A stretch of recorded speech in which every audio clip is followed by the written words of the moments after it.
Bem, eu vou pedir para a Raquel se apresentar para o senhor, que eu não, acho que eu não preciso me apresentar, pois já 3 anos de convivência aí. Bom, meu nome é Raquel Brundebrun, sou de Pinheiro Machado, Rio Grande do Sul, não sei se você conhece aqui. Sou do curso de licenciatura em matemática. Gosto muito da parte de ser professora, mas a parte da matemática eu entrei por ser. Eu tinha que escolher entre português e matemática, então eu fui para matemática, porque o português eu sou zerada. E moro para fora, se o senhor já escutou os Garnizé cantando. Aí, desculpa, peço desculpa. E acho que só isso. Uma pequena apresentação entre relações minhas, que quando eu fazia, eu até deixar claro para o professor Marlon, ele era o professor que mais pegava no meu pé. E eu acho que isso foi o mais importante para a minha formação e o mais importante para eu estar aqui agora nesse curso de música e dando tudo de mim. Porque ele, como ele pegava muito no meu pé, teve uma vez que ele deixou, não sei se ele lembra, ele deixou para fora da sala de aula, que eu cheguei atrasado uns minutinhos. Eu pedi um colega para abrir a janela, o Davis. O Davis abriu a janela e eu falei: na sua prova eu vou tirar 10. Vou tirar 100, que na época era 100, né? Não sei se continua assim. E ele falou: duvido. Aí eu falei: vou tirar 100. Quando eu cheguei lá, corrigindo, 97. Aí ele falou: viu que não tira 100 na minha? Aí chegou essa rivalidade. Eu tive uma rivalidade com ele e ele sempre me levou ao 100%, sempre. E sempre agradeço ele. Na época eu ficava pegado com ficava pegado nesse negócio, mas eu cheguei à percepção que você foi um dos professores mais importantes para mim naquela época. E estou muito feliz de receber hoje você para um trabalho muito importante da gente, para a gente aprender com você como fazer umas avaliações durante esses EAD. Presumo que o IF está funcionando EAD também. Como está funcionando na questão de música, o IF em EAD? Eu vou logo fazer um comentário sobre essa parte anterior, né? Que, para quem me conhece, principalmente que eu cheguei muito novo na instituição, né, para ser professor, já efetivo, aquela pompa toda, tinha apenas 23 anos, então já teve casos até dos alunos dizendo, mas vai para lá, até da idade da gente, quando eu ia dar um cara, então tem que me impor em algum... Eu estou mais relaxado agora, mas a gente tem que se impor enquanto professor um certo respeito, mas eu acho que, independente disso, uma coisa que não vai mudar na minha forma de trabalhar é desafiar. Eu acho que quando a gente é desafiado a alguma coisa, a gente consegue focar com mais objetivo, vamos dizer assim. Porque quando a gente deixa muito banho-maria, né, o aluno fica ali, beleza, eu vou passar de todo jeito no estudo.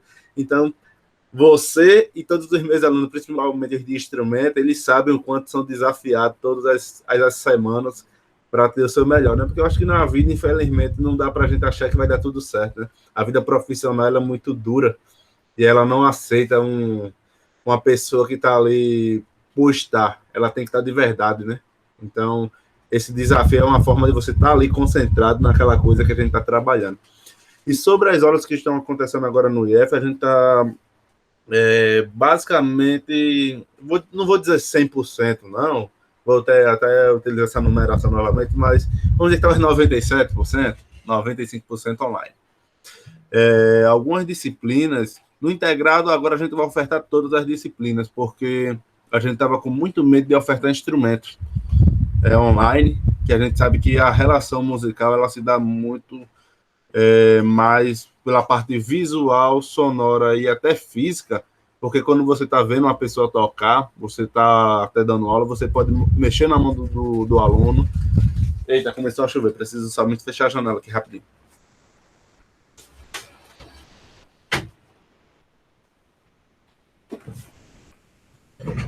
Então, voltando, quando a gente está dando aula de música, a gente precisa muito dessa relação corporal, auditiva e visual.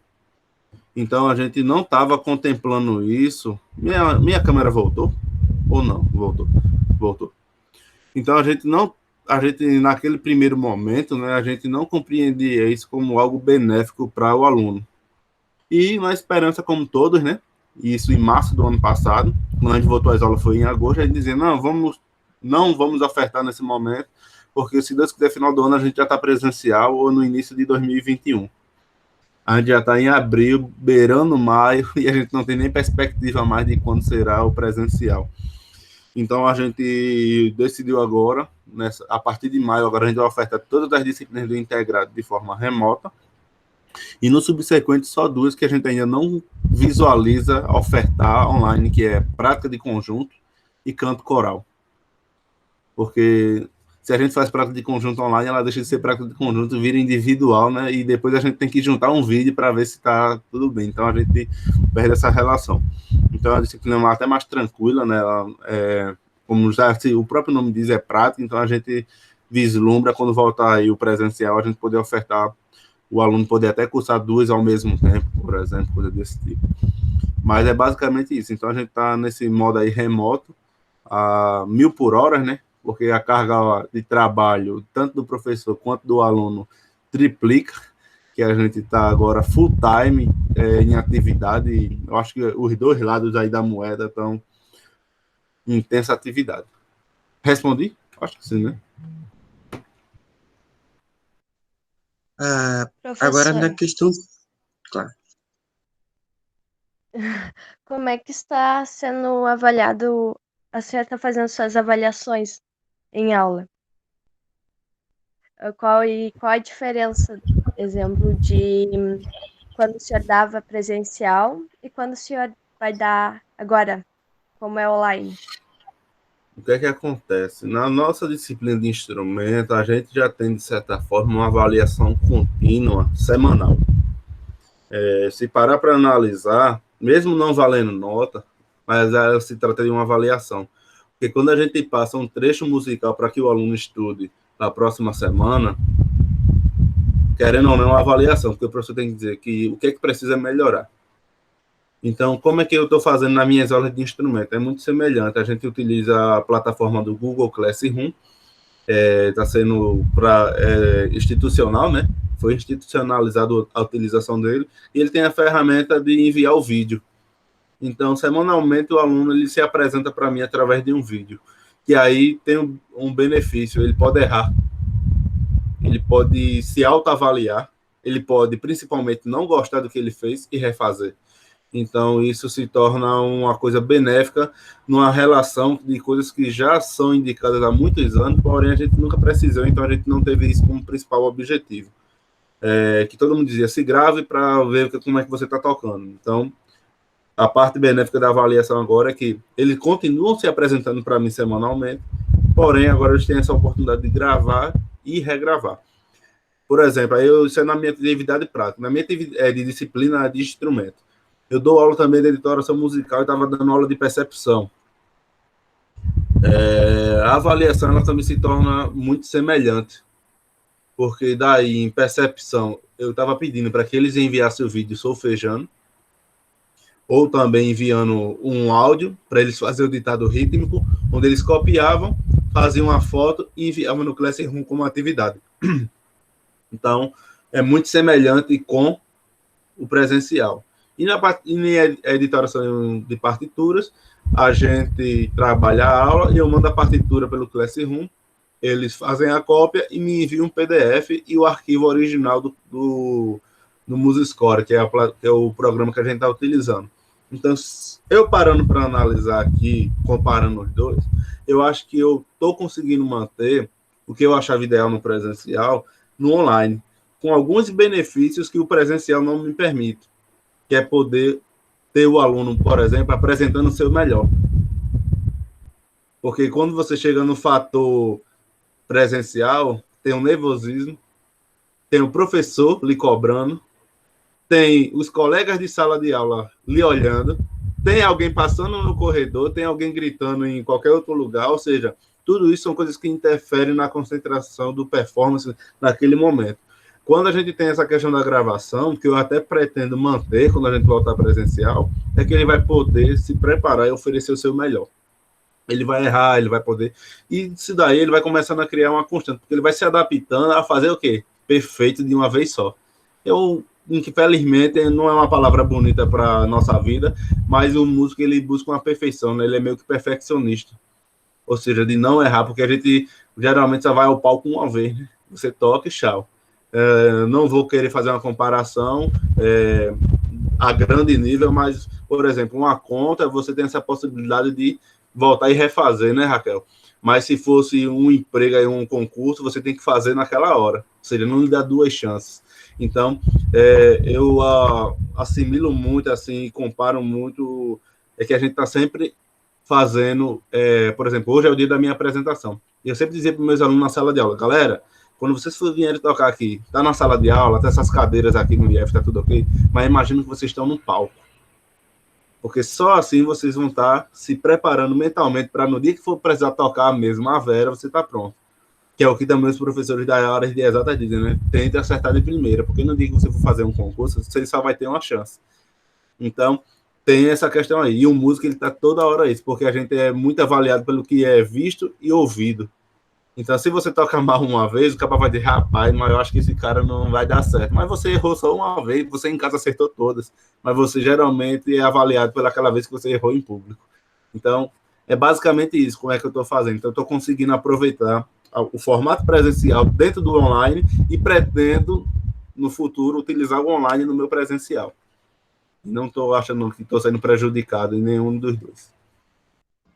Você pretende... Eu acho muito bonita essa tua posição de querer ver o melhor do aluno, sabe? Porque geralmente o professor só quer avaliar, ele não quer saber o que o aluno fez errado, ao nervosismo. Porque eu vejo mesmo, eu tenho muito nervosismo para me apresentar trabalho, essas coisas assim. E aí eu vejo que os professores não estão muito afim assim de fazer uma forma que a gente não fique nervoso. Ou é uma exigência, não sei, não entendo muito bem. Também é falar que é bem importante a apresentação ao vivo, aquelas apresentações onde você ia ter a sua aula com o seu professor, no exemplo, eu e o Lídio, e de repente chegava o David, chegava o Matheus Adeilson, chegava o Wellington, chegava todo mundo para me observar, tinha gente na porta, dava um certo nervosismo, mas depois de tanto tempo passando gente novas me observando, ou a mesma pessoa, me ajudou com as apresentações, me ajudou muito com o nervosismo. E eu contar um case de sucesso e fracasso para o senhor. Formei uma banda em Bagé, só que chegou a pandemia e acabou com a banda, mas formei uma banda em Bagé, com música autoral. A gente tocou 3 vezes em um festival em Bagé e uma vez no, na parada LGBT de Bagé, com muita gente assistindo, e foi muito bom para mim, porque eu, desde novo, com os recitais que tinham no Monteiro, eu consegui externalizar esse nervosismo de tocar em público, graças a vocês, claro. E vamos passar para uma próxima pergunta aqui. Deixa eu até fazer um comentáriozinho do que Raquel falou, e pegando o que você também falou, porque ela fez assim, ela fez essa indagação, né, que ficou meio que pergunta, comentário, que é, o professor só avalia o que você erra? Eu acho que é esse o ponto. Eu creio, Raquel, que o professor, ele avalia geralmente o que você acerta. Eu acho que eu geralmente dou parabéns e não discuto muito, mas o que você erra, a gente geralmente questiona, mas que é para você não errar. Só que, na minha visão enquanto músico, principalmente que eu era uma pessoa que nem falava, ou seja, eu era uma criança daquelas que você olhava, eu tava com a boca fechada. Se você olhasse 2 vezes, eu ia baixar a cabeça e ia sair de perto, porque eu era muito vergonhoso. E a música e a faculdade foi que me deixou assim, falador demais, né? Eu falo até um bocado, falo até mais do que deveria falar hoje em dia. Mas eu creio que O que eu penso enquanto isso é que se o aluno em casa ele vai poder oferecer seu melhor da seguinte forma. E por quê?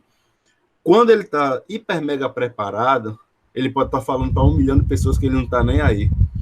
E quando a gente está dominando aquele conteúdo que a gente vai apresentar, é muito fácil se apresentar. Porque o professor faz uma pergunta, o aluno faz uma pergunta, não sei, o colega faz uma pergunta, você vai lá e tome. Só que o problema é que muitas vezes a gente é colocado em exposição quando a gente ainda não está pronto. Ou mesmo que não deu tempo de ficar pronto. Por isso que eu fico muito preocupado que quando o aluno, esse online assim, facilitou de certa forma, porque ele não vai chegar para mim ali meio ainda indeciso, ele pode conseguir se preparar. E eu tenho certeza que se a gente hoje fosse apresentar ao vivo, ele sabe o que é para fazer. Então ele não está preocupado, porque a maior preocupação do ser humano não é nem músico, nem matemático, aluno, nada. O ser humano ele tem medo de ser avaliado. Ele já chega em qualquer lugar e pergunta, será que a pessoa vai gostar? Será? A pessoa vai tocar e faz, será que meu sapato está engraxado? Será que o pessoal vai perceber que meu sapato está engraxado? Então, a gente vive para ser avaliado, principalmente hoje na internet, né? Você não posta uma foto de cara triste. Quem é que posta uma foto quando está na bad? Né? Ninguém. Só posta a foto quando está feliz. Então, a gente tem muito medo de ser avaliado. E esse online, por isso que eu acho que é muito legal o online, a gravação, porque você pode errar, você pode ficar retado, triste, mas você vai se concentrar para oferecer o seu melhor. Aí vira uma constante, né? Quando a gente consegue ter o hábito de oferecer o melhor, aí até aquele dia que foi um ponto negativo, você disse, mas hoje eu aprendi com isso. Então tem essas vantagens, né? Pois é, avaliação para mim, eu fico num nervosismo muito, muito grande. Pra você ter noção, por eu ir ser avaliada, eu fiz minha carteira esse ano. Eu passei 1 ano na volta da carteira, refazendo, porque eu ia para a prova e pensava, estão me avaliando, se eu fizer uma coisa errada, eles vão falar, vão me criticar, entendeu? E acaba que eu não conseguia me concentrar como devia, por causa que eu tava pensando em como eu tava sendo avaliada, entendeu? Assim era o seminário, quando eu era lá no ensino médio. Eu tinha que apresentar seminário. Eu ia treinadita de casa, só que eu chegava lá no seminário e ficava, tipo, gaguejando. Aí acabava que eu gaguejava, tirava uma nota ruim, por eu estar nervosa. E aí, como o senhor disse, hoje em dia é muito mais fácil. Tu vai lá, grava, e se tu errou e tu achou que não tá bom, tu pode refazer. Não é uma coisa que estão ali, que podem te apontar o dedo.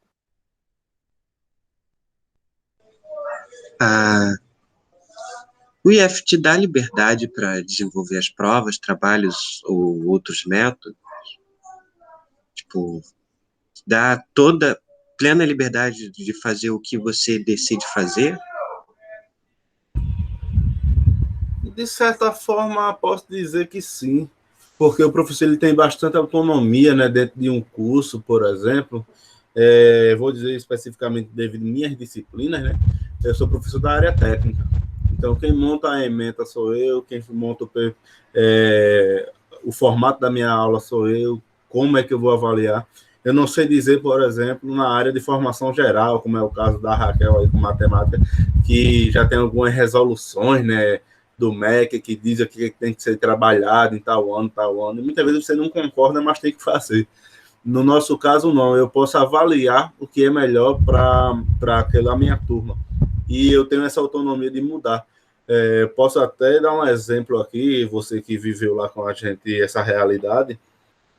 Quantas vezes os alunos do mesmo ano letivo estavam em níveis diferentes, com propostas de atividades diferentes. Então, a gente consegue também ter essa autonomia. Porque dentro da área de música, principalmente no instrumento, você pode ser até, por exemplo, vou ser bem direto assim, para você ser um bom músico, você não precisa ser graduado. É o primeiro passo. A gente já quebra aí um pouquinho dessa realidade do currículo, né?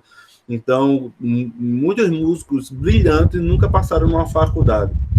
Então, a gente pode ter um aluno do curso técnico tocando muito mais do que um aluno até de doutorado, dependendo de qual seja a especificidade da área de pesquisa da pessoa. Então, dentro da área de música, o currículo ele se dá de acordo com o nível do aluno.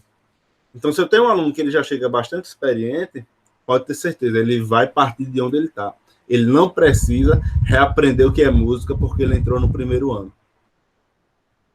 Então, isso serve no curso técnico, na graduação, no mestrado, no doutorado. Geralmente, a aula de instrumento parte de onde você está. E se você já tem um certo nível, aí já vai buscar outras coisas a mais. Então, a gente tem essa autonomia enquanto professor de música, de instrumento, nas disciplinas de turmas, né, como editoração, como percepção, aí já é um pouquinho mais engessado. Porém, eu tenho a liberdade de autonomia de como vai ser a metodologia e a organização dos conteúdos, né? Então, eu posso pensar de acordo com... Estava dando aula de percepção 2, então eu tenho que agregar coisas que vieram do 1 e como é que eu vou preparar esse meu aluno para que ele chegue no 3. Então, isso é o grande desafio. Mas nas minhas disciplinas práticas de instrumento, é eu que dou o instrumento 1, eu que dou o instrumento 2 e eu que dou o instrumento 3. Então, eu posso pensar aí a longo prazo qual é a necessidade daquele meu aluno específico e montar a estratégia para ele, né? Então, eu tenho essa autonomia enquanto professor de música, né, no caso.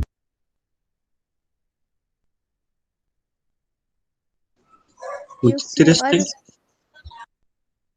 Não sei, pode falar, Patrick. Muito interessante que vai pegando, você tem que pegar a média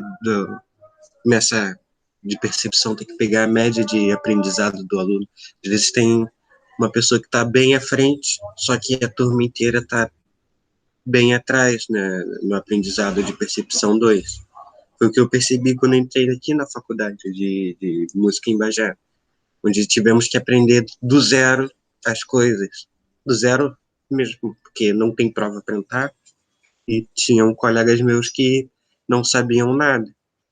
Aí, além de eu fazer do começo, com muita ajuda de muito caderno copiado seu, copiado de outros professores do IF, eu, além de fazer a matéria de percepção 1, a harmonia 1, a harmonia 2, eu ainda ajudo os colegas, porque os 3 primeiros anos aqui da faculdade, eu estou entrando no 3º ano agora da faculdade, um pouquinho atrasado por causa da pandemia. Por enquanto, a gente está no 2º semestre, eu e a Raquel, do ano de 2020 ainda, por causa de todo esse transtorno. Então, todo o conhecimento que vocês me deram aí, eu estou praticamente utilizando para ajudar outros colegas. E além de ajudar outros colegas, os outros colegas estão me ajudando, que eu vou aprendendo como ensinar. Se não deu certo com um colega, eu tento outra aproximação, outra forma de ensinar para levar essa bagagem como professor para mim. E como você expressa os resultados de avaliação? Como você faz notas, você dá notas, como você expressa, principalmente apresentação em música, como você consegue expressar? Vou pegar primeiro uma fala que você colocou aí sobre o estudar a mesma coisa. Eu fui aluno de uma das principais figuras do trombone brasileiro e posso dizer até da música brasileira. Quando ele faleceu em 2010, teve uma comoção nacional e internacional pela morte dele, que era o Radegundes Feitosa. E eu lembro muito bem que eu comecei a estudar com ele ainda muito pequeno, né, tinha 15 anos de idade, e ele dizia uma coisa, que foi ele falava assim, bem agitado, né? Tem caba que não vai assistir meus masterclass porque diz que eu ensino a mesma coisa toda vez.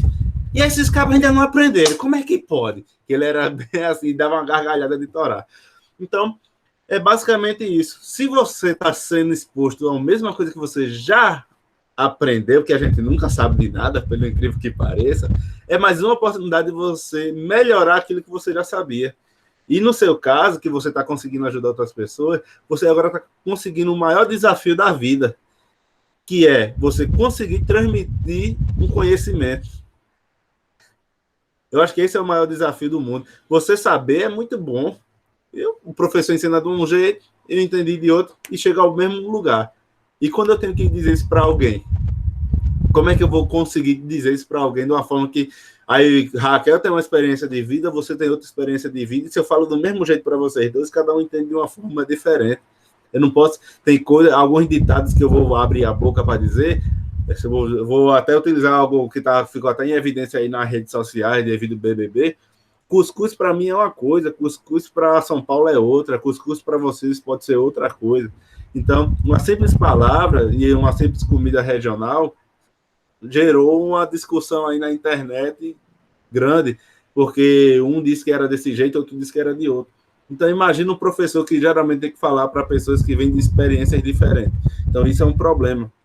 Porém, quando a gente escuta a mesma coisa falada por diversas pessoas diferentes, a gente consegue unir, ter unidade e ter similaridade no conteúdo, porque você vê o que é comum. Eu sempre digo aos meus alunos, galera, vocês estão tendo aula comigo, mas se Zé da Venda, mas esse Zé da Venda, ele nunca tocou em nenhum lugar, mas ele só toca trombone para se divertir.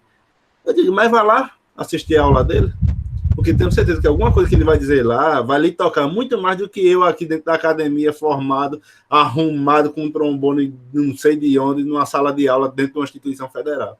Muitas vezes você aprende mais com um cara ali que não tem nenhuma intenção de ensinar, mas a linguagem dele é muito mais própria. E eu fazia isso com meus alunos, não sei se você lembra, Patrick. Eu dizia, galera, tentem aprender, pegar uma dica com seu colega de aula. Porque a minha linguagem enquanto professor, ela não é de fácil acessibilidade para um aluno do ensino médio. Porque temos idades diferentes, temos formações diferentes, e muitas vezes um aluno consegue explicar uma coisa para o outro aluno de uma forma muito mais fácil, porque a linguagem é a mesma. Então, se vocês tiverem que lidar com a educação de crianças aí futuramente, vocês vão saber que desafio é esse. Porque você fala uma coisa muito clara para você, mas para uma criança não é. Então, isso é um problema. Aí agora eu venho sobre a questão que o Patrick perguntou sobre como é que eu avalio minha disciplina de instrumento. Eu geralmente ponho metas. O aluno X ele tem que chegar a tocar aquele repertório tal. Dentro de um nível técnico, o que é que eu estou buscando principalmente para aqueles alunos que começam do zero? É que ele consiga dominar um instrumento. Que ele domine o ritmo, ou seja, tocar a música do início ao fim, sem ter variações de andamento, né? E sem errar a divisão. Então, para um aluno de primeiro ano, segundo ano, e ele começou do zero, né? Esse é um caso, ele começou do zero, essa é a minha meta para ele. Se ele conseguir fazer essa meta, ele vai tocar uma música muito mais simples do que o outro aluno, mas ele atingiu a meta dele para mim. Ele vai ganhar o 100, pode ter certeza. Se eu já tenho um músico muito experiente, isso já aconteceu no IEV, e já vem um menino que já vem de uma banda, já tem uma experiência musical, e aí eu vou ter outras metas para ele. Porque, como eu lhe disse, né, a gente direciona muito o individual. O instrumento tem que ser individual. Não tem como você fazer algo de forma coletiva, porque, na minha opinião, não funciona muito bem. Porque cada um está num nível diferente. Então, eu vou trabalhar a música com o cara. Ao ponto de que ritmo, técnica, andamento, já está tudo organizado. E ele vai ter que trabalhar com interpretação, vai ter que trabalhar com a questão da ideia musical. Aí ele tem que atingir um 100 dele nesses meus objetivos. E isso, semanalmente, eu vou dizer, ei, toca isso aqui, cara, pensando, por exemplo, que é uma coisa assim, bem alegre. Vou dar até o exemplo do Beethoven. Na verdade, o Beethoven ele é tenso, né? Mas tem uma característica de uma pessoa, eu vejo, né, uma pessoa assim, meio que irritada ali, sem saber o que fazer. Depois, relaxa. Ou seja, não dá para eu tocar do mesmo jeito. Então, é uma característica. Depois ele vai se irritar novamente. Ou seja, então, isso é uma coisa que está além de quê?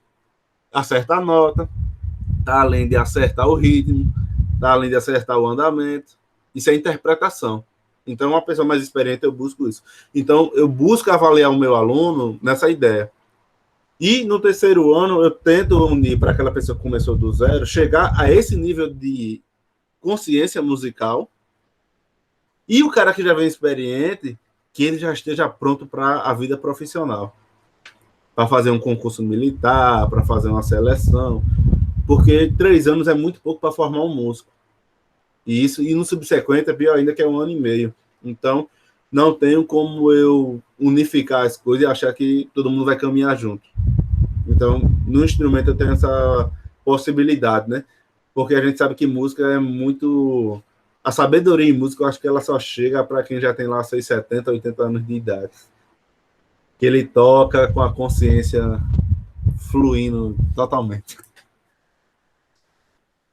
E, professor, eu queria saber, tipo, o senhor é professor de instrumentos, então o senhor avalia, por exemplo, o seu aluno a tocar violão. Eu queria saber, e os instrumentos, pessoas que não têm condições de ter o instrumento em casa, a universidade dá ou não? Como é que é? No caso, eu sou professor de trombone, né? E dou aula também de trompete.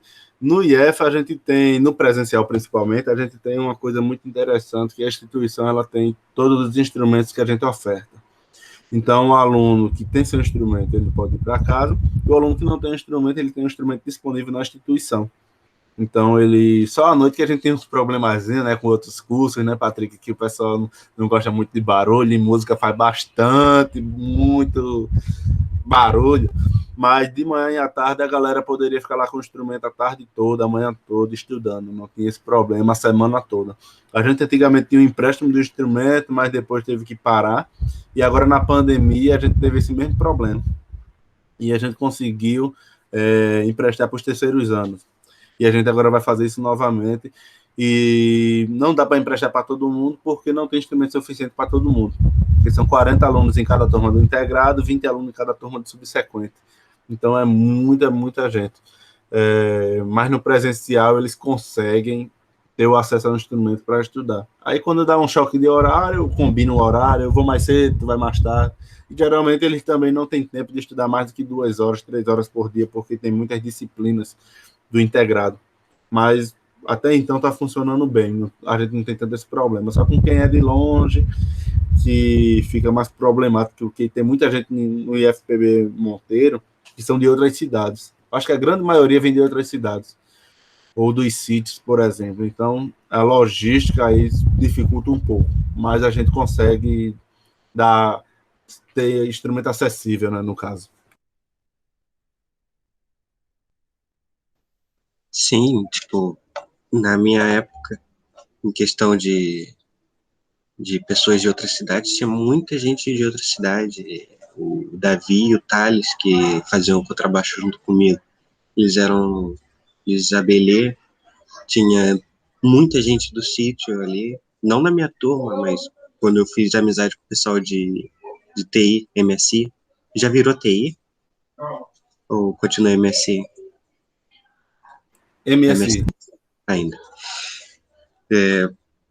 Muita gente do sítio, e queria perguntar se o IF continua aberto para, tipo, não para todo mundo, é claro que não pode ter uma aglomeração, mas para as pessoas que querem pegar um instrumento ali e estudar. Continua do mesmo jeito como era na sua época, o aluno vai lá para a instituição, hoje em dia, quando tudo foi embora, acho que já tem a sala da coordenação, né? A gente já estava com isso. Então, eles têm lá o monitor que fica somente para fazer o acompanhamento dos alunos, né? Para não virar a casa da mãe Joana, deixar os instrumentos lá jogados. E a gente continua da mesma forma. Só agora no online, né? Que a gente está tendo essa dificuldade de alguns alunos sem instrumento. Mas a gente também teve outra coisa interessante aí nessa pandemia, que foi o edital de auxílio de instrumento. Então, o aluno que tenha menos condições, ele conseguiu um apoio financeiro para comprar o seu próprio instrumento. Então, creio que a gente conseguiu contemplar aí uns 5 a 8 alunos, se eu não me engano. Então, já ajuda, né? Então, ter um instrumento próprio já ajuda. Quais são as cobranças da instituição EF diante a maneira da aplicação e a, quando você entrega a nota? Quais são os requisitos que eles pedem para você fazer para entregar a nota, para avaliar? A avaliação você já respondeu. Uhum. A nossa nosso manual, né, o manual do estudante tem isso e as resoluções também explicam que a gente precisa ter 2 notas bimestrais ou 2 notas semestrais no caso do subsequente que é periódico, né? E a gente tem até o último dia do bimestre ou semestre para entregar a nota. Porém, as avaliações são feitas durante esse período aí, né? Então, geralmente, se faz a avaliação, posta a nota, no final do bimestre, o aluno pode fazer a recuperação, e no caso do subsequente, o aluno pode fazer a recuperação no final do semestre. Então, a gente posta essa nota no sistema, eles vão ter lá a possibilidade de ver.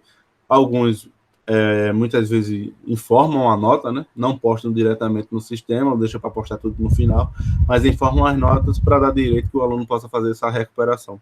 E a gente utiliza sempre a plataforma do Swap, né?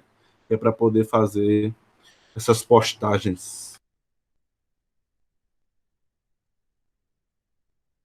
Professor, qual o método avaliativo? E é igual aos dos outros professores, o seu método? No caso de instrumento, essa avaliação é qualitativa. Porque não tem como medir, né, interpretação musical. Então, a área de instrumento, eu tenho quase certeza que todos utilizam muito mais o qualitativo do que o quantitativo. O quantitativo está muito mais empregado nas disciplinas, por exemplo, de editoração, percepção, nem tanto, mas, por exemplo, em teoria musical é quantitativo. Então, tem muito disso. Mas na aula de instrumento em si, ela se dá de forma qualitativa. E posso dizer até também, né, que essa avaliação se dá continuamente. Porque a gente toda semana está avaliando o crescimento do aluno.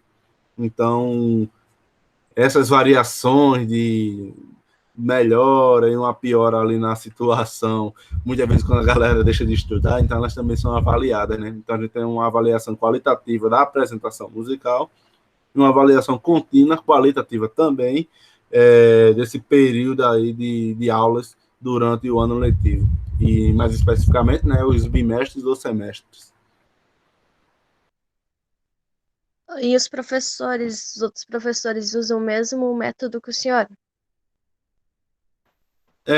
Todos têm autonomia para fazer de forma pessoal, né? Cada um determina como é que pode fazer. Por isso que eu disse que o dia de apresentação, todo mundo é qualitativo. Eu acho que não tem como você contar quantas notas o cara errou e diminuir, né? Ou seja, você tem que saber quantas notas teria uma música, quantas notas ele errou, quantas notas ele desafinou, para depois dar uma média. Eu acho que por isso que eu acho que todos usam essa avaliação qualitativa na apresentação. Alguns utilizam provas de escala, provas de método, 10 métodos no bimestre, 10 lições no bimestre, 10 lições no semestre, e pode pontuar. Então, também tem essa possibilidade. Mas eu creio que, de modo geral, é qualitativo mesmo. E, professor, o senhor acha que a prova é um método bom para aplicar? O aluno aprende com aquela prova, com a avaliação da prova ou não? Sou contra e sou a favor. Por que sou contra? Você marcar uma prova gera tensão. E aí a gente cai naquele primeiro ponto que a gente estava discutindo, né? Muitas vezes a gente só tem uma chance para fazer as coisas. E você pode errar tudo, porém você pode saber. Você está ali nervoso e você errou. Porém, tem um ponto positivo, que aqui no Brasil, vou ser bem mais específico, se você quiser conseguir alguma vaga de emprego, se você quiser conseguir alguma coisa na área profissional, 80 a 90% das oportunidades elas vão se dar através de uma prova. Então, a gente tem que preparar o aluno para fazer uma prova. Não adianta eu ficar no mundo, não, prova não é bom, pessoal, vamos fazer assim, vamos... A gente vai fazer totalmente diferente da avaliação. Mas no dia ele vai ter que fazer uma prova. Ele tem que fazer uma prova no Enem para poder entrar na faculdade. Ele tem que fazer uma prova dentro da faculdade. Ele tem que fazer uma prova para o concurso. A gente sabe que o currículo vale muito, mas para se conseguir currículo, para se conseguir experiência, você primeiro vai ter que passar numa seleção. E a seleção também é uma prova. Só que não é uma prova quantitativa, mas é uma prova qualitativa, avaliando a sua performance, né? Então, querendo ou não deixa de ser uma prova, ou seja, é um seminário. E seminário é prova. Então, a prova quantitativa dentro da área de música, instrumento, ela não é tão comum. Mas dentro de uma disciplina como percepção, dentro de uma disciplina como editoração, como teoria, ela é mais comum. Pode ter a prova e o seminário. Então, eu acredito que a prova também tem seus benefícios de preparação, porque aí você vai ter experiência para o dia que você for fazer uma prova. Porém, nas minhas disciplinas, eu aplico mais o formato, vamos dizer assim, de seminário de apresentação, né? Então, a apresentação, para mim, é o método mais utilizado para avaliar os alunos. Qual a maior dificuldade na hora de elaborar uma prova ou um trabalho? Qual o critério de elaboração que você utiliza? Primeiro critério para fazer uma prova é que eu consiga abordar todos os conhecimentos que foram passados nas aulas. Ou mesmo aglutinar, né, conteúdos dentro de uma pergunta, por exemplo, coisa desse tipo, quando eu estou tratando de prova. Outra coisa, por experiência de quando eu era moleque, é fazer o aluno pensar. Eu tinha um professor lá na banda de música da minha cidade, que eu moro na Paraíba, né, mas eu sou pernambucano, de uma cidade chamada Condado. E era muito interessante as provas dele, porque ele fazia a gente passar por diversos conteúdos para responder uma coisa. Aí vamos ver uma pergunta uma pergunta relacionada a modo relativo. Eu vou entrar na área mais específica, vou Raquel. Não, desculpa aí. E aí, tipo assim, qual é a escala relativa de, vamos dizer, Dó maior? A resposta simples é o quê? Lá menor. Mas a pergunta vinha: quem é o relativo do quarto grau de Fá maior? Então, daí eu teria que pensar em modos, teria que descobrir os modos, para depois descobrir quem é relativo. Se eu quiser ser mais profundo, quem é o relativo do quarto grau da quinta de Si bemol maior? É a mesma resposta, é Lá menor. Entendeu?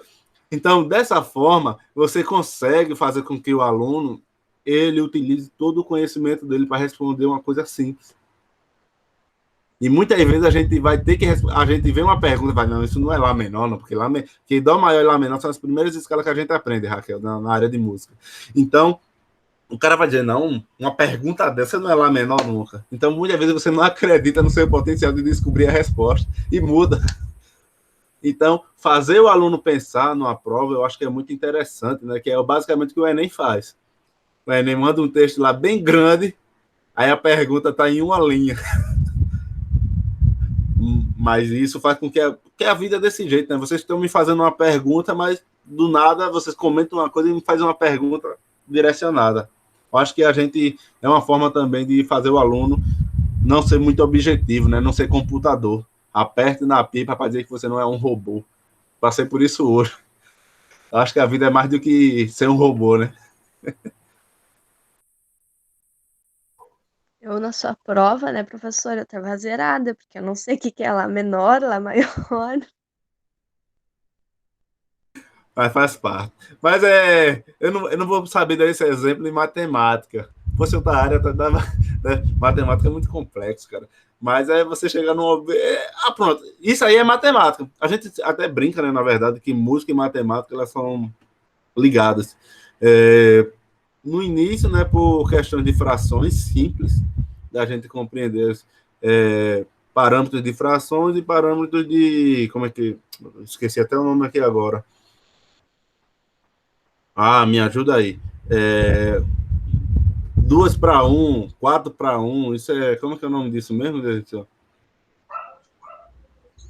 Tem um nomezinho específico, que a gente fala... É que eu tô com o seu livro que você me fez, que fez a turma toda escanear lá embaixo no meu quarto. Proporções. Fala exatamente, proporções, Proporções. É a idade, eu já tô ficando meio velho, isso, Patrick. Aí o juízo fica pesando. Ou seja, mas a gente trabalha proporções. Por exemplo, a gente pode dividir um quadrado em 4, pode dividir um quadrado em 8, pode dividir um quadrado em 16, mas nunca vai poder dividir ele em 9. Com tamanhos exatamente iguais, né? Então, música é a mesma coisa. Não vai caber num compasso quaternário de 4 tempos, já sabendo-se que a semínima, por exemplo, vale um tempo, não vai caber 5. Só vai caber 4. Entendeu essa questão da proporção? Então, matemática é basicamente isso. Você tem lá aquelas perguntas que vem com colchete, que vem com parênteses, não sei o quê. Você tem que responder primeiro essa, depois tem que responder aquilo, para você chegar no número final. Então, vocês passam mais do que a gente por essas situações.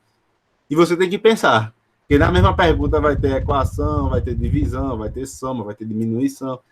E é basicamente isso que faz o ser humano. Por isso que se diz, né? Quando você aprende matemática, você destrava algumas áreas de conhecimento da sua cachola.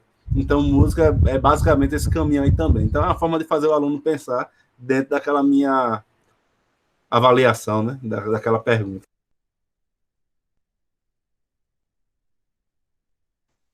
E se não houvesse exigências da escola que te prendesse um pouco, mesmo que seja bem pouco, como você realizaria suas avaliações? Pensando no antes de pandemia e durante pandemia. No caso, não exigido nota ou exigido prova? Não exigido... Não seria exigido um engessamento de nota, tipo, a avaliação de nota de duas provas por bimestre, como você disse que a instituição obriga.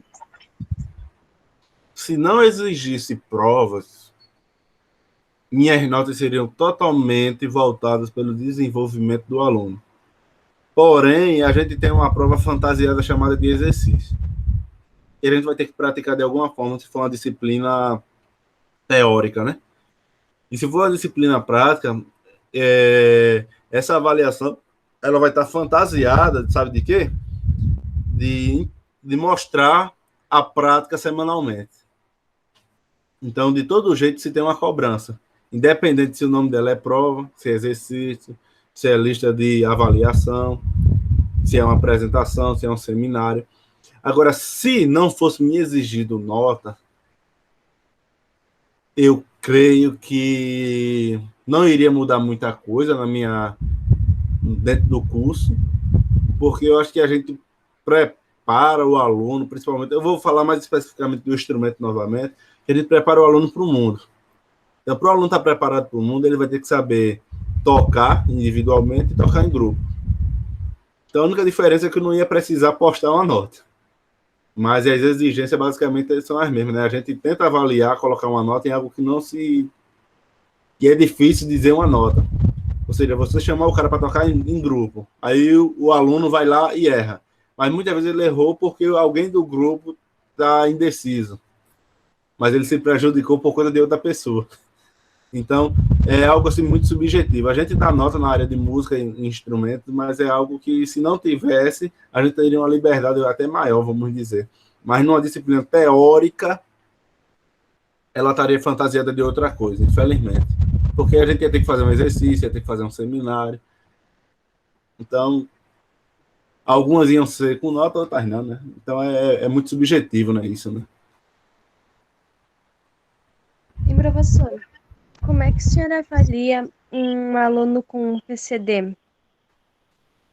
E, Eu tipo, se o senhor já teve um aluno, como é que o senhor avaliou ele? já tive alguns e estou tendo um agora. Instrumento eu não tive, mas tive em disciplinas teóricas de percepção, teoria, editoração musical, elaboração de projetos, prática de conjunto também já tive. No IF nós temos alunos cegos, nós temos alunos com paralisia cerebral, nós temos alunos surdo-mudo, nós temos alunos mudos, nós temos alunos com... esqueci o nome aqui agora, meu Deus do céu. Eles têm a característica física semelhante, todos. Como é que é o nome? Síndrome de Down? Autismo? Síndrome de Down. Então, nós temos todos esses perfis de alunos dentro da instituição. E eu já dei aula basicamente para pelo menos uns 4 desses. Quando eu dava aula de percepção para o aluno cego, não tinha muito problema, né? Somente o solfejo que ia ter a questão, porque ele ia ter que ler, então a gente evitava algumas coisas. Mas o aluno surdo, o aluno cego, ele consegue, na aula de percepção, na aula de solfejo, ditado ritmo, ser até melhor do que o aluno que tem visão, né? Mas isso aí são particularidades. Estou tendo agora, por exemplo, um aluno com paralisia cerebral, que ele está tendo aula de editoração musical. Então, dentro da aula de editoração musical, a gente aprende muitos comandos no computador de como ajeitar a partitura, de como colocar a nota, não sei o quê. Mas ele só consegue movimentar uma mão com facilidade. Porque a outra, quando ele movimenta, né, a outra mão, ela sai totalmente aqui do centro do corpo. Então, eu tenho que criar exercícios que ele consiga resolver com apenas uma mão.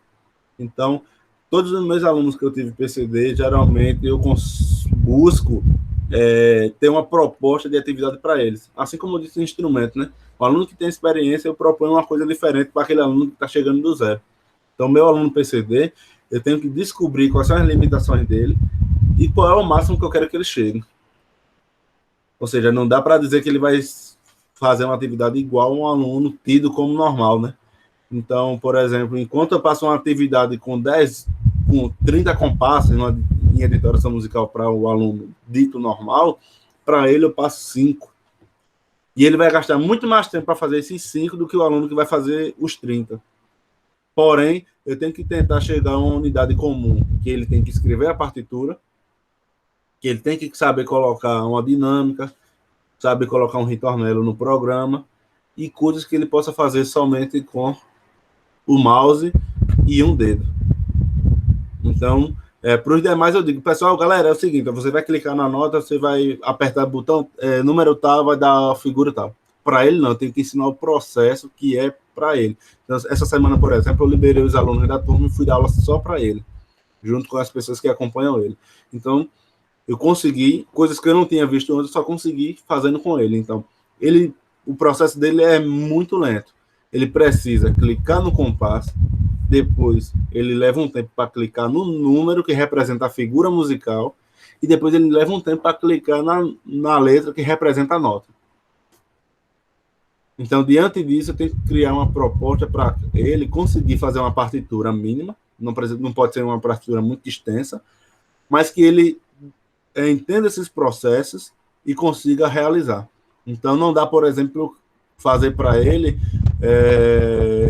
escrever um acorde, que no caso seriam notas simultâneas, Raquel, dentro de uma partitura, uma nota em cima da outra. Porque para escrever uma nota em cima da outra, ele vai precisar apertar o shift do computador. Então, não posso passar esse tipo de atividade para ele. Mas posso, num outro momento, quando ele dominar essa parte, outra forma de escrever essa mesma coisa. Mas eu não posso trabalhar isso simultaneamente, porque ele não vai ter condições, até mentais, né? Porque ele é uma pessoa com esse tipo de deficiência, ele se estressa muito para resolver uma coisa simples. Porque para ele, principalmente se ele estiver numa turma, porque ele vê os outros fazendo e ele não consegue. Então, tem que ser uma atividade direcionada para ele, para que ele principalmente não se compare. Porque quando começa a se comparar um aluno com deficiência, quando ele começa a se comparar com um aluno dito normal, gera um problema. Então, é muito importante, na minha visão, ter especificidades do que cada um é capaz. E quando a gente dava aula de teoria, né, tinha um professor Fide e o professor Ebenez, na época, que trabalhavam música braille, música braille, né? Então, eles faziam a leitura de música também através do braille, mas também tinha que ser uma aula separada. Não dava para ser uma aula comum que não iria dar certo. Então, a gente, dentro do IF, posso dizer por área, né, enquanto coordenador, que a gente consegue atender às necessidades dessas deficiências que a gente tem lá no campus, das pessoas com essas especificidades de deficiências no campus.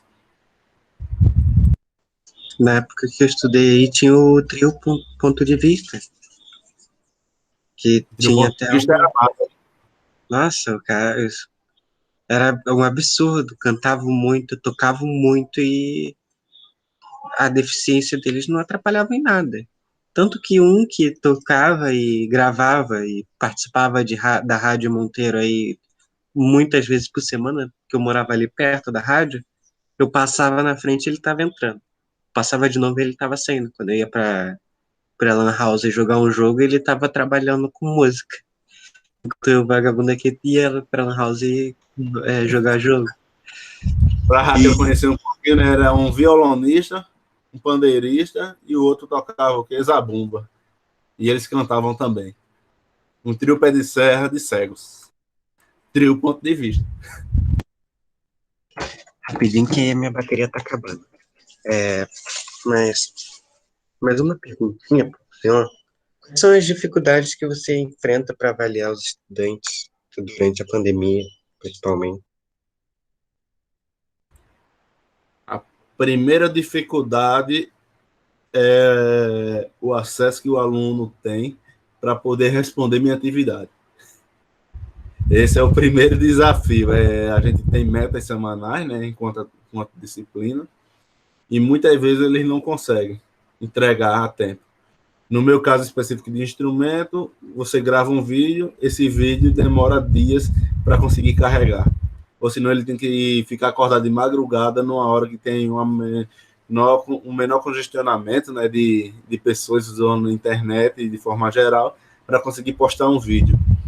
Então, a gente tem esses desafios tecnológicos que, no caso, é conseguir entregar a atividade. Eu acho que esse é o primeiro ponto.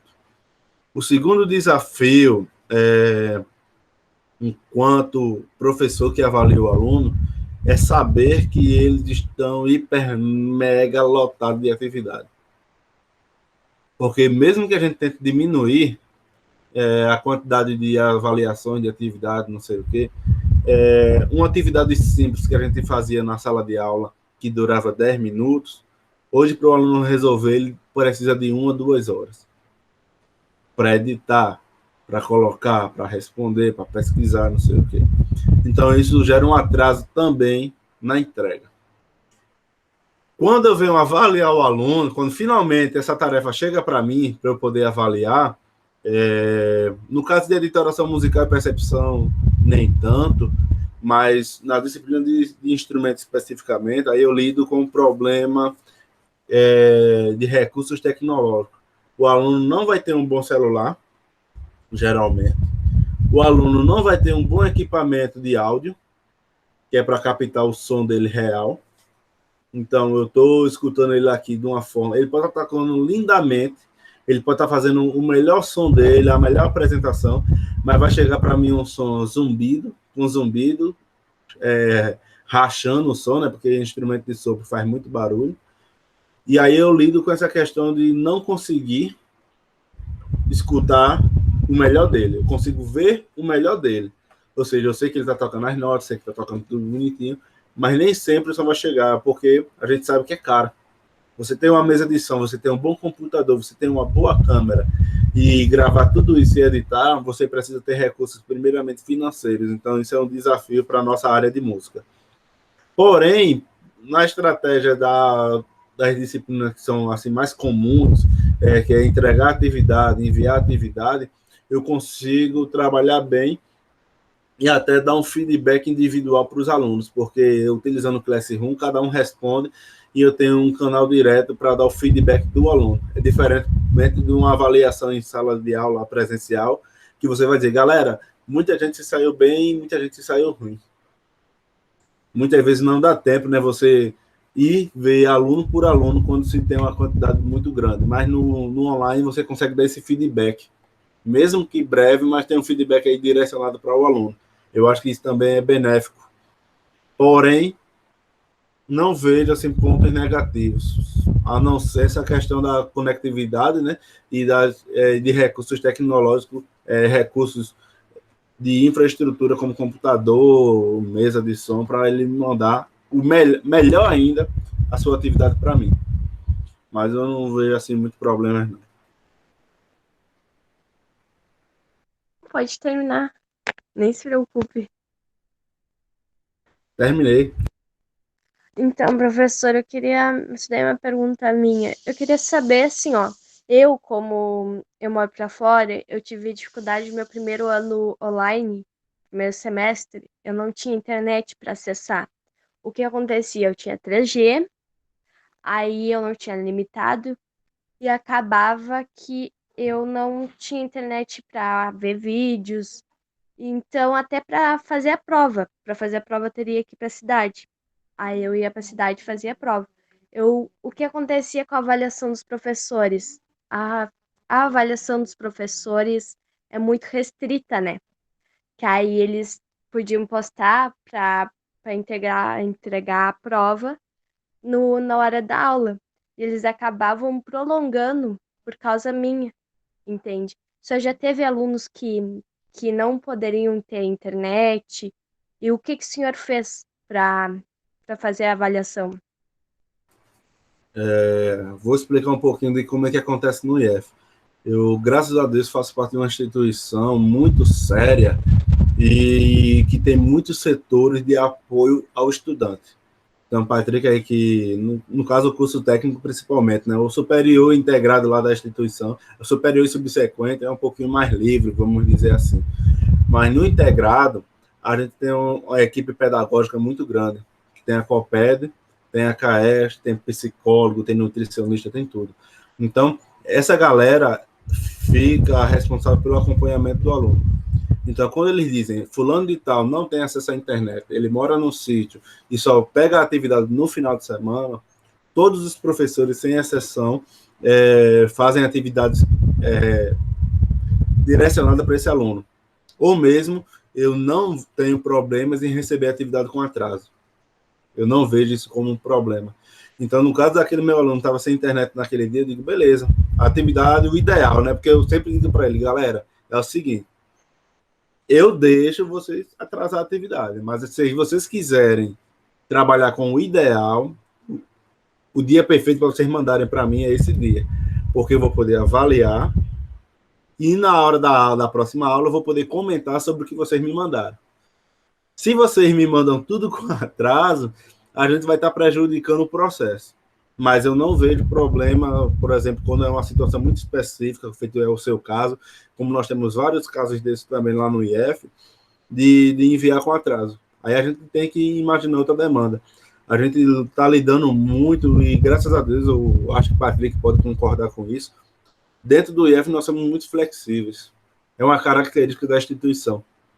Eu acho que até no presencial, quando o aluno não vinha poder fazer a prova no dia, muitas vezes os professores marcavam um horário à tarde, ou marcava na outra semana, ou pedia para um assistente de aluno fazer a prova com o aluno no dia que o professor não estava lá. Então, a gente tem muito essa característica no campus. Eu acho que o IF, em geral, é uma instituição nova, não posso dizer assim, né? Está um pouquinho... Ela vem dos moldes das universidades antigas, porém ela migra para um sistema assim um pouco novo, né? Tem muita gente jovem, por exemplo, eu não sei se eu ainda sou o professor mais novo do campus, mas a grande maioria lá do campus era uma faixa etária de idade parecida com a minha, né, Patrick? Eu acho que poucos professores acima de 40 anos. Então está todo mundo numa perspectiva de mudança e facilidade. Todo mundo lida bem com o computador, a sua grande maioria, né? Não vou dizer todo mundo. Com o computador, então consegue fazer uma atividade pela internet, consegue fazer alguma coisa assim. Então, todo mundo tem uma certa flexibilidade. E nesses casos específicos, feito o seu, eles podem entregar com atraso. E muitas vezes respaldado pela COPED. Então, o professor ele não se sente prejudicado porque tem alguém respaldando essa avaliação dele num momento posterior, e o aluno também se sente respaldado em ter alguém que faça esse intercala esse caminho aí, né? Porque a gente sabe que, enquanto aluno, a gente tem muito medo de professor. Digo isso porque já fui, né? Então, muito recentemente, eu acho que, não sei daqui a 20 anos como é que eu vou pensar, mas muito recentemente eu fui aluno e você fica com medo de pedir ao professor para refazer a prova, explicar uma situação dessa. Então, dentro do IF, a gente tem, graças a Deus, tem esse meio do caminho aí, que eu acho que é muito importante. Alguém que compreenda a situação e alguém que traga essa situação para o professor analisada. Então, o professor ele não se sente constrangido em refazer a atividade, né, no caso. Ficou claro? Ficou sim. Muito obrigada, professor. Então, era muito, muito flexível. E quando eu entrei, eu achei que era de outro mundo. Primeiro, eu entrei, não sei como, porque eu não estava querendo entrar. Aí eu fui fazer a prova, quando era presencial. Não é mais prova desde 2017, eu acho, né? Desde 2017. Em 2016 foi o último ano de prova. Eu entrei, não fiz a prova. Quer dizer, fiz a prova só que naquele jeito. Só que as perguntas eram muito, muito fáceis para a época, pelo menos para mim. E quando eu fui fazer minha primeira prova de física, eu acho que 80% da turma tirou zero. Ninguém passou, mas 80% zerou a prova. Como a gente era novo, era a primeira prova de física, realmente. A gente não tinha entendido que o IF era tão flexível assim. A gente tinha experiências de escolas um pouco mais enrijecidas nessa questão do aluno ter uma liberdade para falar com o professor. E sorte que o Valdiel é meio doido e conversou com a gente e ajeitou tudo isso. E todo mundo começou a aprender mais. Só que, em questão de idade de professores, que eu acho o Lídio era o mais velho, que eu realmente nunca soube a idade do Lídio, porque ele nunca falava, sempre desconversou a idade. Mas eu acho que o Lídio era o mais velho dos professores de música, né? Lídio ainda tá por aí. Tá lá sim. Tá morando em Monteiro agora. Eu moro em João Pessoa, né? Uhum. Eu tô respondendo enquanto campo em Monteiro, mas eu moro em João Pessoa. Outra coisa assim também legal é que todos os professores, posso dizer isso por sistema, né?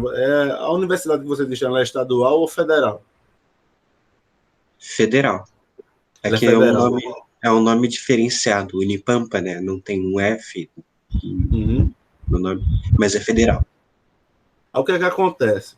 Eu acho que a gente consegue pensar desse modo devido ao nosso sistema de trabalho.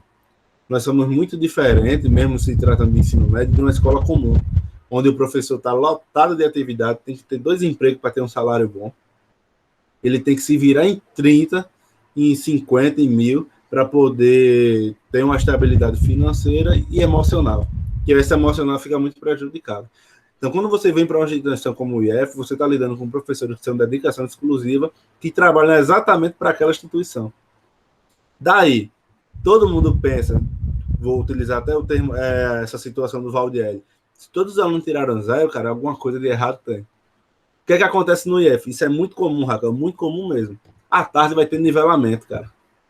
Além da aula, o professor ele vai propor uma atividade para fazer que todos os alunos cheguem ao mesmo nível e ao nível desejado para aquela disciplina. E não é obrigatório comparecer. E tem também um núcleo de atividade, ou seja, então quando o aluno ele tem dificuldade naquela disciplina, a gente tem uma equipe montada para que esse aluno possa se recuperar. Ou seja, nessa momento ele fazer a nota, tirou zero e ele, a partir de agora ele é um burro chulo. Não é isso. Então, se você. Porque muitas vezes acontece isso, né? Você está numa disciplina, tira um zero, todo mundo aponta o dedo para você. Rapaz, aquele cara tirou zero. Só que eu acho que o papel da educação não é medir notas.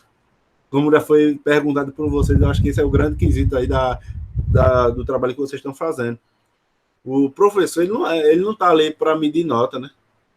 Ele não é engenheiro ali para medir o tamanho do terreno e ver se o terreno é grande ou pequeno. Ele está para formar. Então, quando o aluno tem problema, ele tem que arrumar uma forma de fazer esse aluno evoluir.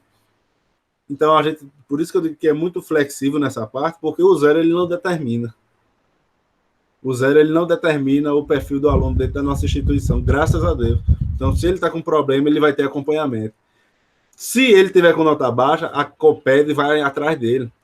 No aluno que ele é de menor, se ele tirou nota baixa 2 vezes, a COPED vai na casa dos pais.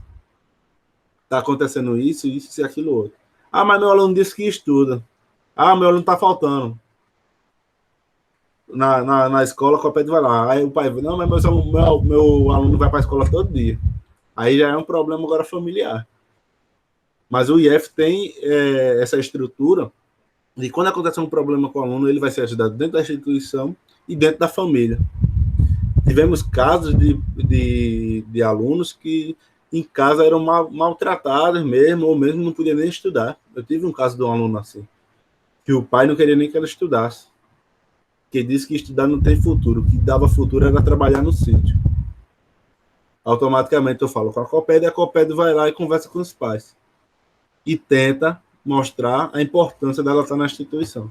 Hoje em dia, por exemplo, eu consegui que ela tivesse aí um tempo para poder fazer as atividades de instrumento.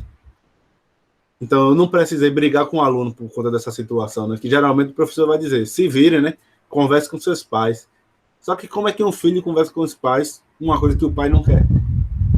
Isso é muito complicado. O aluno está com problema dentro da instituição, está tirando nota baixa porque ele está muito aperreado com o namorado ou a namorada que não quer mais ele. Isso acontece no ensino médio, por exemplo. O que é que o professor faz? Encaminha para psicóloga. Então, essa flexibilidade dentro da nossa instituição, eu acho que ela faz muita diferença para o que a gente está conseguindo como resultado, né, dos alunos, né? Eu acho que se toda instituição tivesse isso, não só o ensino médio, mas eu acho que isso vai precisar principalmente para a graduação em breve, principalmente nesse sistema de pandemia, né, que tem muita gente aperreada. Eu tive meus picos de loucura, eu posso dizer até loucura. Não é loucura de quebrar a casa, é claro, né? Mas é de estresse mesmo. Que você senta aqui na cadeira e fala, meu Deus do céu, eu vou sentar na frente desse computador de novo. Eu não aguento mais. Então, tanto os professores quanto... Imagina os professores que estão ganhando para fazer isso, imagina um aluno que está atrás de alguma coisa sem receber nada, sonhando para um dia conseguir. Então, eu creio que vai ser muito necessário essa assistência psicológica, essa assistência pedagógica, também nas graduações, que eu acho que é o que eu sinto falta. Quando eu tive problema na graduação, eu mesmo tenho que resolver, né? Vocês estão passando por isso. Você tem um problema, você tem que implorar o professor para ele fazer alguma coisa. Então, eu acho que essa equipe ajuda bastante nessas questões mais específicas, feito o Raquel comentou, e feito você falou do zero lá de física, que depois se resolveu, e todo mundo aprendeu, né? Eu creio. Tanto que o Valdélio contornou a situação de tal maneira que várias pessoas foram para a faculdade de física depois. Várias pessoas começaram, inclusive eu, comecei a gostar muito mais de física depois que o approach dele, o jeito que ele ensinava era tão diferente que eu nunca tinha visto um professor que ensinava daquela maneira. Mas em questão de... até fugiu na minha mente agora. Deu um branco. Sim. Em questão de carga horária, provavelmente, porque para gente que fazia presencial antes, eu e Raquel começamos no mesmo ano, só que em cursos diferentes, e agora a gente percebeu que no EAD a carga horária quase triplicou para o senhor também essa carga horária. Tipo, eu sabia que o Lídio, pelo menos pelo Lídio, era 2 dias e meio. Ele ficava lá quando ele morava em Recife ou era em João Pessoa? João Pessoa. Acho que ele morava 2 dias, chegava de manhã num dia, passava o dia inteiro ensinando, no outro dia também, e na metade do outro dia, nas 6 horas, ia embora junto com os outros professores para João Pessoa de novo.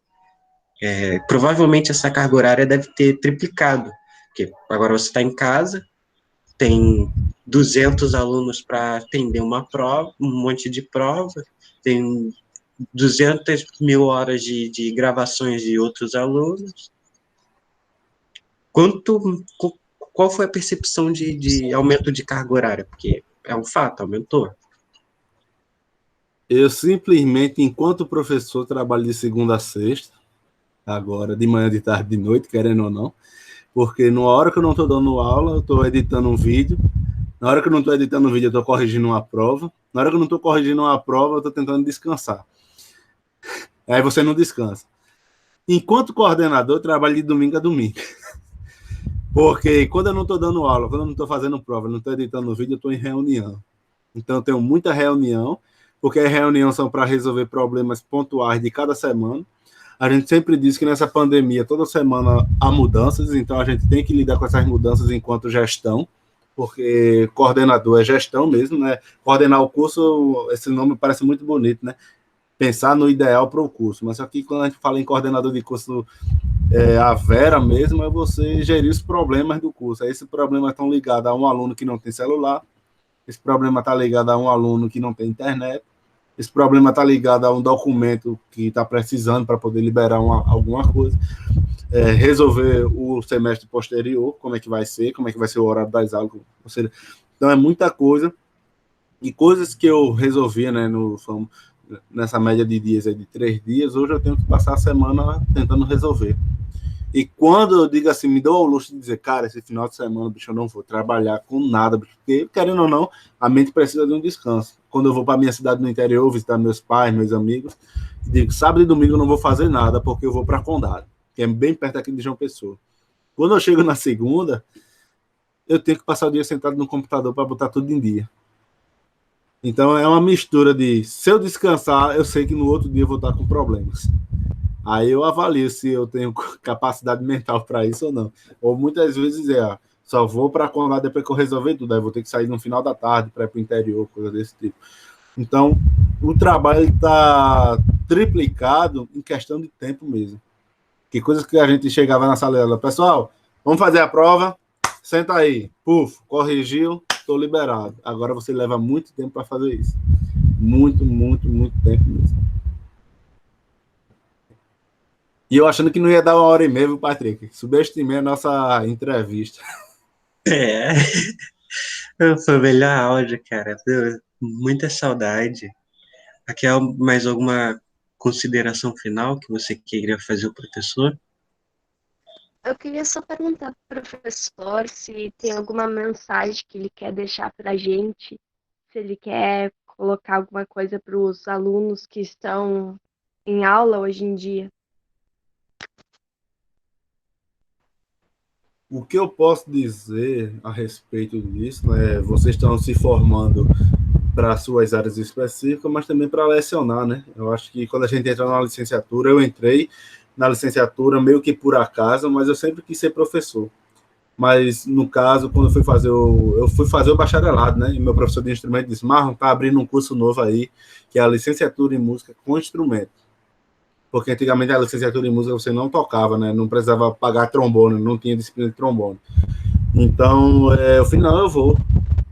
Porque para mim não seria nenhum problema, porque meu objetivo sempre foi dar aula numa faculdade. O IF tem esse perfil, né? É a mesma coisa de ser uma universidade, porém a gente também dá aula no técnico. Então, o que eu posso dizer para vocês, enquanto eu fui aluno de disciplina, aluno de licenciatura, é que muitas vezes a gente se depara com algumas disciplinas que a gente imagina que não é importante. Essa é a primeira coisa. Aí você fala, para que eu estou pagando isso? Bicho, essa disciplina não era para ser ofertada, cara. Aí eu venho para o lado de que, graças a Deus, eu sempre fui orientado a ter uma visão muito ampla das coisas. Eu acho que isso é o que me ajuda. Eu não sou muito fechado com as coisas, não. Eu acho que, graças a Deus, eu acho, né? Não sei para quem convive comigo. Eu sou bastante plural às possibilidades, que é o professor, ele é um formador antes de tudo. Então, hoje em dia, eu tenho essa opinião meio que formada, não posso dizer que ela é uma opinião concreta, que é o quê? Eu preciso entender de um pouco de tudo. O professor, ele é o principal ponto de como é que eu posso dizer, que o aluno ele quer obter o sucesso, ou seja, ele olha para o professor e diz, se o professor for um professor bom, ele vai dizer, eu quero ser igual àquele professor. Então ele se torna um exemplo e o aluno ele se predestina a ser igual a você. Então, eu acho que esse é o grande desafio do professor. Então, se você é uma pessoa de cabeça fechada, um professor que diz, não, 1 mais 1 é 2 e acabou. Possa ser que já se prova, né, Raquel, que 1 mais 1 não é 2, né, dependendo, né? Então, você pode prejudicar o seu aluno. Então, isso é um problema. Então, eu acho que o ideal para nossas vidas, enquanto até ser humano, é que a gente seja aberto a tudo. Então, estar preparado para aprender com todos é a primeira coisa. E a gente tem um desafio maior, que é ensinar o nosso aluno a aprender. Eu acho que a gente não pode ser professor de ensinar. Eu tenho que ensinar e o aluno tem que aprender. Não, eu tenho que ensinar primeiro meu aluno a aprender. Quando eu ensino meu aluno a aprender e a compreender a vida, ele consegue aprender qualquer coisa, até mesmo do jeito dele. E esse jeito dele já vai servir como experiência e como exemplo para outra pessoa que só consegue aprender daquele jeito dele. Então, acho que a gente tem que aprender a formar. Eu acho que esse é o grande objetivo. Não vou falar especificamente da área de música, porque eu creio que é uma disciplina de metodologia que vocês estão fazendo, né? Então, são com áreas diferentes, que é o mais legal, que você aprende com a outra área, como você consegue compreender a visão daquela coisa. Muitas vezes a gente, dentro de uma área só, aí vem uma pessoa de fora e diz, mas assim não era interessante? Aí você diz, caramba, como é que tu conseguiu pensar nisso? É exatamente por isso, porque ele não está dentro daquele processo, ele está fora. Quem está fora, quem consegue ver as coisas de fora, consegue ver mais, né? De forma ampla. E você, quando está dentro só quero ver meu Y aqui no meu computador, que é o que está aqui no centro. Mas tem o U, tem o I, tem o T, tem o R que estão de lado no meu teclado. Então, eu acho que a gente tem que aprender a ser assim e tem que aprender a ensinar dessa forma. Sempre buscando o quê? O que é que o meu aluno precisa, mesmo numa situação que vocês vão ter que lidar com turmas, né? Que muitas vezes, dependendo do cansaço mental do professor, eu sei que a gente fica tendencioso a generalizar tudo. Mas se a gente tiver a capacidade de analisar de forma individual, seria a perfeição da vida. Porque ninguém é igual a ninguém. Beleza? Eu acho que isso aí fica uma forma, né, como eu penso, né? Eu acho que cada um é de um jeito. E se eu for igual a alguém, eu acho que eu estou no caminho errado. Se eu quiser ser igual a alguém, né? Eu posso me ter como exemplo, me inspirar em alguém. Mas se eu busco ser igual, isso é um problema. E eu acho que a gente tem que ser plural mesmo. Cada um tem que ter sua visão de vida, principalmente enquanto formador, que a gente vai estar formando outras vidas, outras visões, outras experiências e outras realidades totalmente diferentes das nossas, né? Beleza? Acho que eu já falei demais, né? Se deixar, eu falo mais. Beleza. Não, eu adoro.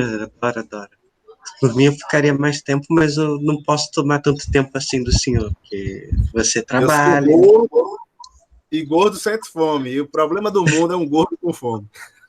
Já é meio-dia, na hora de almoçar. Mas muito obrigado, professor Marlon. Foi muito importante essa conversa que você teve com a gente. Eu fico muito feliz. Realmente, você foi a primeira pessoa que eu pensei. Assim que a professora de organização do trabalho pedagógico, Claudete, pediu para a gente fazer esse trabalho, a primeira pessoa que eu pensei foi você. Porque na época que eu estudei, você já era uma pessoa nova, já era uma pessoa que já estava exercendo o trabalho bem novo. A distância da nossa cidade é bem pequena, e a distância da sua idade para um colega meu, que era o Matheus Edeilson, era quase ínfima. Então, eu achava muito interessante, porque você sempre foi, para mim, um professor muito completo, um professor que me instigava a estudar mais, um professor que me desafiava o tempo todo, e isso me entregava bastante. E ter essa conversa depois de um tempão sem conversar um pouco foi muito bom, matou muito a minha saudade. Vou procurar conversar com outros professores que estavam aí, que dá saudade realmente. Não sei quando eu posso voltar para Monteiro, não sei quando vai voltar ao normal, não sei quando eu vou poder ir aí pegar meu diploma do ensino médio, porque ainda tá o diploma provisório na faculdade. Mas, Eita, é online agora, facilita a sua vida. Hoje em dia é é? online. Eu tenho minha irmã aí. Eu pensei que eu ia ter que mandar ela aí falar com o Abraão. Pode Abraão. ser online já. Tá, Depois então conversa no privado. eu contacto. Muito bom. Eu pensei que ia durar um tempo, ia durar pouquinho, como eu te falei lá naquele áudio. E a gente ia poder ficar até meio-dia conversando, jogando papo fora. Mas como a gente já passou até de meio-dia, eu peço muito obrigado pela compreensão, por ter aparecido. E você sempre foi uma pessoa que eu deixei assim como um objetivo. Não de ser igual a você, claro, a gente também é de instrumentos diferentes, totalmente diferentes. E somos pessoas com vivências diferentes, mas eu gostaria de ser eu sempre quis ser um professor como você. Fico muito feliz. Tá emocionado, obrigado. Tô no caminho certo, então, né? Bom, professor, eu queria agradecer ao senhor por ter participado. Para nós é muito importante ter pessoas assim que colaboram com a gente. Queria dizer que, pelo pouco que eu vi, o senhor é um professor maravilhoso e espero que o senhor continue sempre assim. E queria desejar ao senhor várias notícias boas, que a sua vida tenha várias, que os seus sonhos sejam sempre realizados, o senhor daqui para frente possa descansar e continue sempre esse professor que é. Obrigada. Antes de todo Valeu. mundo se retirar, posso tirar um print? Espera aí que eu sou feio demais para tirar print sem. Eu sou músico, cara. Minhas fotos só prestam quando eu tô com o instrumento. Deixa eu até ajeitar aqui. 3, 2, 1. Foi. Eu vou te mandar pelo direct Pode ir lá. o print. Deixa eu só verificar como o print ficou. Eu devo ter ficado toda Ih, horrorosa. vamos tirar de novo, vamos tirar de novo. Eu travo meus olhos, não tem quem me faça mexer. Eu só tenho uma pose na minha vida. Todas as minhas fotos são iguais.